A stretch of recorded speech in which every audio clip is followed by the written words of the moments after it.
Hey everyone, this is David Brown with the migration update for May 9th, 2022 from the Braddock Bay Hawk Watch.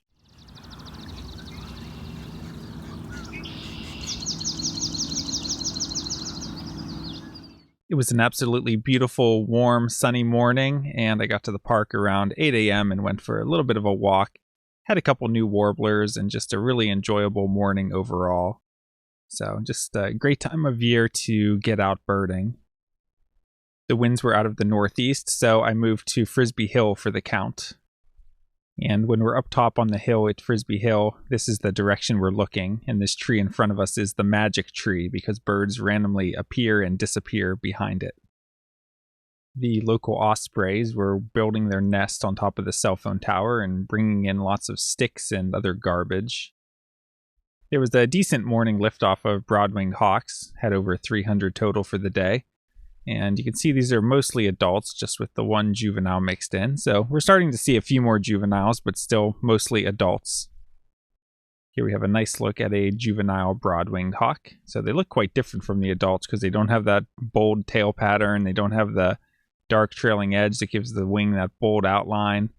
The underside streaking is pretty boring. So it can be a tricky bird to identify if you're not familiar with them. Here we have a juvenile red-tailed hawk. So red-tails have dark patagial bars and a belly band.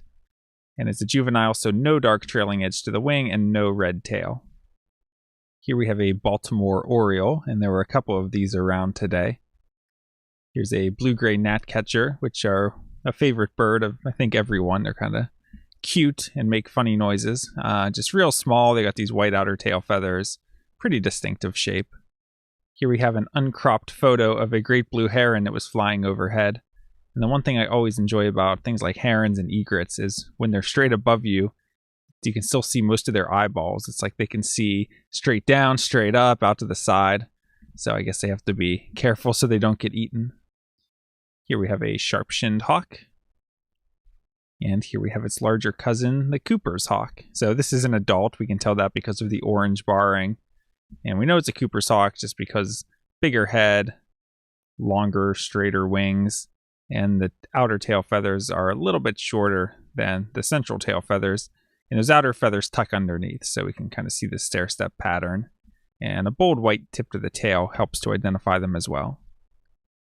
I mentioned that the ospreys like to carry garbage as well, and I don't know what exactly this stuff is or where they find it, but I've seen them carrying similar stuff multiple times. Here we have a juvenile northern harrier. And this was a bit of a surprise to see so late in the season. Here we have a glaucous gull.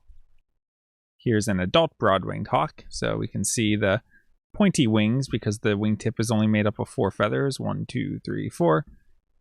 The underside of the body is kind of this horizontal brown barring. And the tail looks dark with a bold white band across it. And here we have an adult bald eagle perched up nicely for us. If we take a look at eBird, I had 40 species at Braddock Bay Park on my morning walk, and I didn't take any photos. Actually, I didn't carry my camera with me. I just wanted to go for a nice walk. And at Frisbee Hill, I had 51 species, and I just noticed exactly 1,000 individuals. And if we take a look at HawkCount for our migrant raptor totals, today we had 308 turkey vultures, 20 bald eagles, 5 northern harriers, 39 sharp-shinned hawks, 1 Cooper's hawk, 1 red-shouldered hawk, 330 broad-winged hawks, 42 red-tailed hawks, and 1 immature golden eagle in the morning that was too distant for photos, for a total of 747 migrants today. There were several new species for the season. They were northern parula, American redstart, Nashville warbler, indigo bunting, and Baltimore oriole. Looking at the forecast for tomorrow, we're looking at sunny with some clouds, high in the low 60s, and winds east at 10 to 15 miles per hour. And I think that eventually might shift more northeast, but looks like at least in the morning I'll be at the platform on those easterly winds, but as it shifts northeast I might end up moving into Frisbee Hill. So kind of similar to the past couple days, would expect similar results, kind of a light but steady migration of vultures and maybe some broad wings unless the winds push them too far in. For Wednesday, sunny except for a few afternoon clouds, high in the mid-60s, winds east-northeast at 5 to 10 miles per hour. So that's kind of similar to today. Again, probably will end up at Frisbee Hill, hoping that the broadwings don't get pushed too far in. And for Thursday, we're looking at sunny with a high in the low 60s, winds east-northeast at 5 to 10 miles per hour. So again, just more of the same. And it looks like these northeasterly winds are going to continue maybe until about a week from now. Looks like next week, Monday, Tuesday, Wednesday, it's a shift back to westerly winds. For a little while, they were forecasting southwest winds. Now it's more just strong westerly winds. So at least it's a break of the pattern, but we'll keep an eye on those days as we get closer. There's a possibility that there might be some good days in there.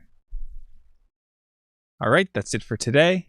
If you like this video, please hit the like button and be sure to subscribe and hit the notifications bell so you don't miss any of these daily updates from the Braddock Bay Hawk Watch. This is David Brown. Thanks for watching.